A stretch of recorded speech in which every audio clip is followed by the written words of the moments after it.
Right, so I request you to stay on with us as we continue to track further developments from the United States of America. We're now learning that US President Donald Trump has signed an executive order declaring his plans to sell TikTok's US operations to American companies.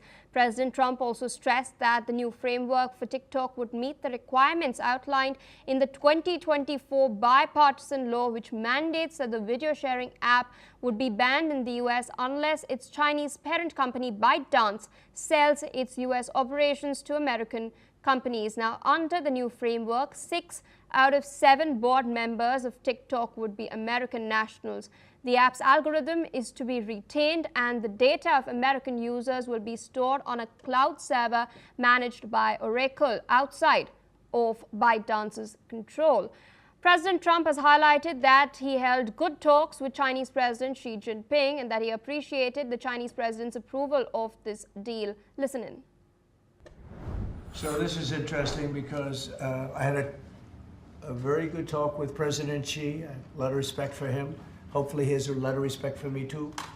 And we talked about TikTok and other things, but we talked about TikTok and he gave us the go-ahead. You know, it's run by American investors and American companies, great ones, great investors, the biggest. You don't get bigger, I don't imagine. It's very good and very meaningful, but we have American investors taking it over, running it, highly sophisticated, including Larry Ellison.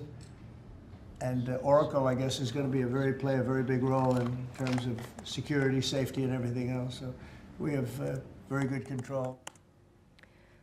U.S. Vice President J.D. Vance also stated that the primary objective of the order is to protect the data privacy of American users. He hailed the executive order and the new framework within which TikTok is about to function, stating that after the agreement, American users can use the app with more confidence. Take a look. We really couldn't have done this without the president actually ushering this deal over the finish line. There was some resistance on the Chinese side, but the fundamental thing that we wanted to accomplish is that we wanted to keep TikTok operating, but we also wanted to make sure that we protected Americans' data privacy as required by law, both because it's the right thing to do, but also because it's a legal requirement of the law that was passed last year by Congress. So we think that we were able to do that. Of course, we're going to keep on working at it, but this deal really does mean that Americans can use TikTok, but actually use it with more confidence than they had in the past, because their data is going to be secure and it's not going to be used as a propaganda weapon against our fellow citizens. We're very excited about it. We appreciate the cooperation of everybody involved, and it's a big day. With us on the broadcast is Mr. Gautam Mukherjee, senior journalist, joining us from New Delhi. Sir, this is an era in which data is invaluable. Oftentimes, it's being used by tech titans to train large language AI models. There are 170 million American users of TikTok. So in light of that, what implications does this particular deal have for the larger US-China tech war?